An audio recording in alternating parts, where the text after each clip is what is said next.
Marcus yelled, slamming the divorce papers onto the kitchen table. "You're being selfish. My mother is dying and you won't even get tested to see if you're a match." I gripped the counter, trying to stay calm. I never thought my marriage would end like this, over my decision not to donate a kidney to my mother-in-law, Diana. "Marcus, please try to understand," I started, but he cut me off. "Understand what, Julia? That you're letting my mother die because you're too scared, too selfish." His face was red with anger. "She welcomed you into this family, and this is how you repay her." "Welcome me?" I almost laughed. Diana had spent the last 8 years criticizing everything about me, my cooking, my job, even my marriage. But that wasn't why I couldn't donate. "Sign the papers," he demanded. "If you won't help my mother, I want nothing to do with you." My hands shook as I picked up the pen. I could tell him the truth right now, explain why I couldn't donate. But would it even matter? He had already chosen her over me, like always. "Fine," I said quietly, signing my name. "I hope you and Diana will be very happy together." He grabbed the papers and stormed out, slamming the door behind him. As soon as he was gone, I sank to the floor, finally letting the tears fall. My name is Julia Chen, and 3 months ago, I was diagnosed with early-stage kidney cancer, the same day Diana found out she needed a transplant. I was scheduling my own surgery to remove a tumor. I hadn't told anyone, not even Marcus. We had been trying for a baby, and I knew the news would crush him. I planned to tell him after surgery, once I had more answers. But then Diana got sick, and suddenly everything was about her. At Sunday dinner a few weeks ago, Diana had smiled sweetly. "Julia dear, you're young and healthy. Surely you'd be willing to help your mother-in-law." Marcus had immediately agreed. "Of course she will, Mom. Julia knows how important family is." I nearly choked on my wine. Family? Diana had done everything she could to ruin our marriage. She even tried to set Marcus up with someone else last Christmas, right in front of me. Now, sitting on my kitchen floor, I picked up my phone and called my doctor. "Hi, this is Julia Mitchell. Can we move my surgery up? My circumstances have changed." The next few days were a blur of packing and making arrangements. I took a leave from work, telling everyone it was for elective surgery. Marcus didn't come home. He was probably at his mother's, letting her turn him against me. His sister, Emma, the only person in his family who had ever been kind to me, called me in tears. "Julia, please reconsider. Mom is getting worse, and Marcus is falling apart. Just get tested. Maybe you won't even be a match." I gripped the phone. "Emma, I can't. I'm sorry. But there are things you don't know." She hesitated. "What things?" "Julia, whatever Mom has done, it's not about her. I can't. Please, trust me." There was a long pause. "You're hiding something," she said softly. "I can hear it in your voice." I ended the call before I broke down. Emma had always defended me, but this was my health, my choice. I didn't owe anyone an explanation. The night before my surgery, Marcus showed up. He looked awful, unshaven, exhausted. "Mom's doctor says she has maybe 6 months without a transplant," he said. "This is her last chance, Julia. How can you be so heartless?" I stood in the doorway, not letting him in. "I'm not heartless, Marcus. I literally can't donate." "Can't or won't?" he snapped. "Forget it. I just came to get the rest of my things. The divorce will be final in 3 months." As he walked past me, I caught the scent of his mother's perfume on his shirt. Of course he'd been staying with her, letting her comfort him over his selfish wife. Part of me wanted to tell him everything, about the cancer, the surgery, the fear I had been carrying alone. But the words wouldn't come. Let him think I was selfish. Let him leave. At least then I wouldn't have to watch him put his mother first while I fought my own battle. My surgery was scheduled for tomorrow morning. The doctor was hopeful, but there were no guarantees. I would face this alone, just like I had faced everything else since Diana came into our lives. As Marcus carried boxes to his car, I wondered if he even noticed I was gone. Would he be too busy taking care of his mother to realize his soon-to-be ex-wife had disappeared for weeks at recovery? The last thing he picked up was our wedding album. He stared at it for a long moment before dropping it into the donation pile on the curb. "Goodbye, Julia," he said coldly, not looking at me. "I hope you can live with your choice." If only he knew. The hospital room was quiet except for the steady beep of monitors and the soft footsteps of nurses. 2 weeks had passed since my surgery, and now the pathology results were finally in. Dr. Peterson stood at the foot of my bed, flipping through my chart. "The surgery was successful, Julia. We removed the tumor and the surrounding tissue. Your margins are clear." She smiled. "But I still recommend targeted therapy, just to make sure we've eliminated any remaining cancer cells." Relief flooded through me. "How long will the treatment take?" 6 to 8 weeks. "You'll need to rest and focus on recovery." She hesitated. "Have you thought about telling your family? Support is important during treatment." Family. The word felt empty now. Marcus hadn't reached out since he moved out. Emma had left messages, but I hadn't answered. How could I explain my absence without telling the full truth? "I'll be fine on my own," I said. "I've hired a home health nurse to help me recover."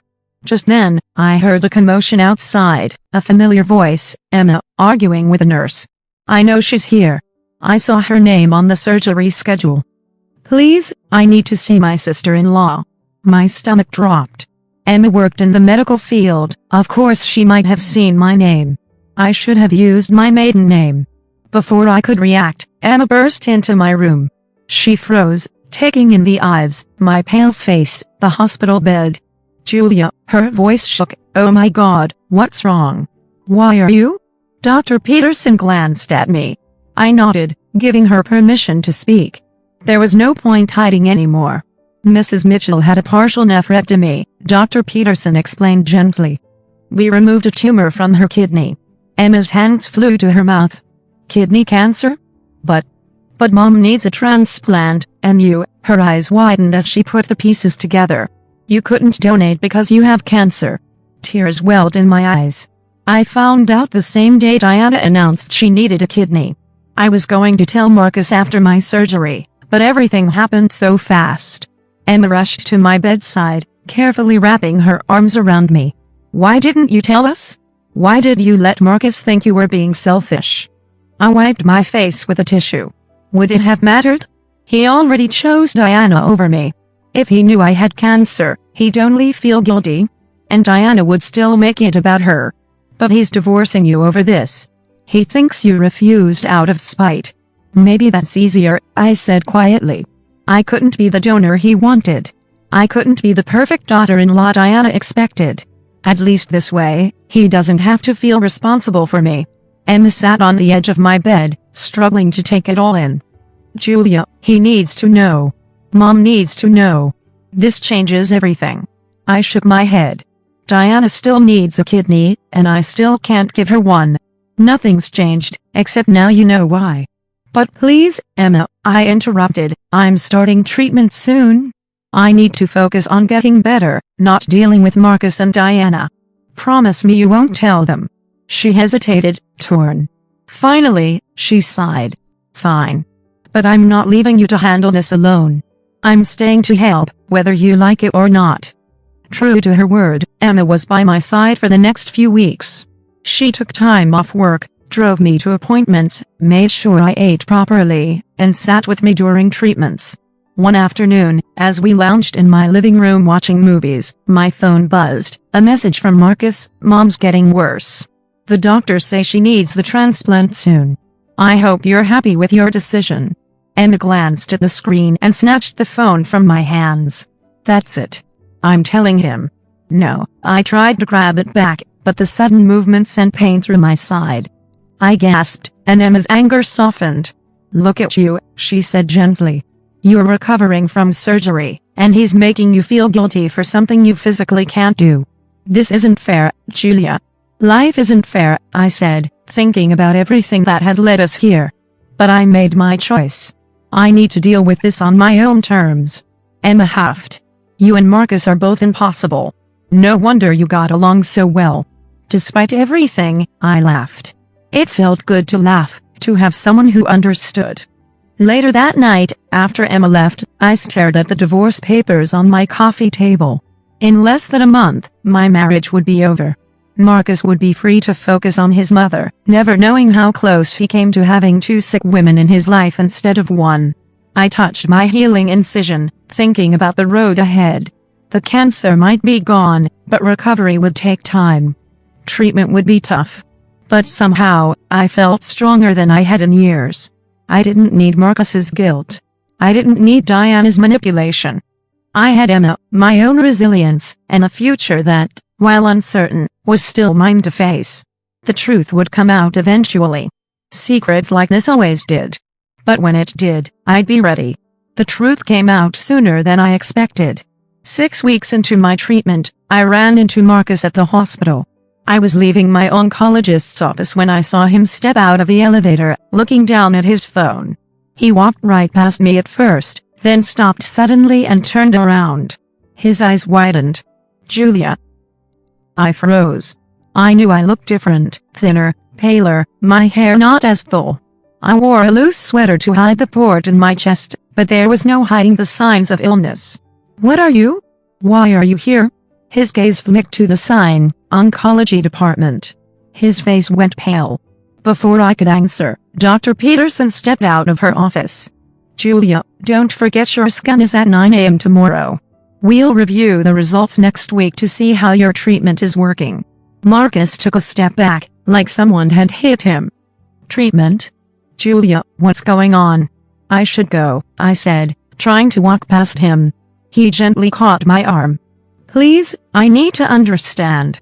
I looked at his hand, remembering how easily he let me go before. Now he wanted to understand, not when he was divorcing me or calling me selfish. His voice was shaky. "Emma told Mom everything yesterday, about your cancer, your surgery, why you couldn't donate. I came here today because I needed to see if it was true." So Emma had told them. I should have known she wouldn't keep it a secret forever. "Well, now you know," I said. "You can go back to Diana with a clear conscience." "Julia, wait." His eyes were full of tears. "Why didn't you tell me? I'm your husband." "Soon to be ex-husband," I corrected. "And I didn't tell you because you already made your choice. You chose Diana, like always." He ran a hand through his hair, something he always did when he was overwhelmed. "I didn't know. All this time, I thought you were being selfish, but you were actually fighting cancer alone." "Not alone," I said. "Emma has been helping me." He let out a bitter laugh. "Emma knew before I did. Your own husband. You gave up the right to know when you threw away our marriage over a kidney I couldn't give," I said firmly. "Now, if you'll excuse me, I need to rest before my scan." I walked away, leaving him standing there. But this time, I was the one choosing to leave. The next week brought changes I never expected. Diana was the first to reach out. She sent me a letter, written in her neat but shaky handwriting. "Dear Julia, I owe you an apology, not just for demanding your kidney, but for how I've treated you all these years. Learning about your cancer made me realize how selfish I've been. I found another possible donor, so please focus on your recovery. You don't need to carry any guilt or pressure from us. With regret, Diana." Emma later confirmed it. "She actually cried, Julia," she said, shaking her head. I've never seen her cry before. Meanwhile, Marcus stopped sending angry texts about Diana's health. Instead, he sent one short message, "I'm sorry. Please let me make this right." I didn't reply. I had 3 more weeks of treatment left, and my health came first. But Marcus didn't give up. He started showing up at my treatment sessions, just sitting quietly in the waiting room. He never forced a conversation. He just waited, in case I wanted to talk. After my last treatment, he was there again. This time, I was too exhausted to ignore him. "Why are you here, Marcus?" He met my eyes. "Because this is where I should have been all along." His voice was soft. "I failed you, Julia. I failed our marriage. I was so focused on Mom that I didn't see you needed me too." I sighed and sat down beside him. "It's not just about the cancer. It's about how you've always put Diana first. How I always felt like I had to handle everything alone." He nodded, his eyes full of regret. "I know. Mom and I had a long talk after Emma told us everything. She admitted how she treated you, how she manipulated me. She's even getting counseling. Not that it excuses what I did. No, it doesn't. I'm not asking for forgiveness, he said quietly. I just want to be here for you now, in whatever way you let me. Even if it's just as a friend. I looked at him properly for the first time in months. He seemed different, quieter, more present than he had been in years. I have a scan next week, I said finally. They'll tell me if the treatment worked. He waited, saying nothing. You can come if you want, I said. But just to the waiting room. His smile was small but sincere. Thank you. That's more than I deserve. As I left the hospital that day, I felt lighter. Not because I'd forgiven Marcus, that would take time. Maybe it would never happen. But I had finally put myself first. The future was still uncertain. My marriage might be over, or it might heal. Diana might change, or she might not. The cancer might be gone, or it might return. But one thing was different now, I knew my worth. I wouldn't settle for less, not from Marcus, not from Diana, not from anyone. Sometimes losing everything is what it takes to truly find yourself.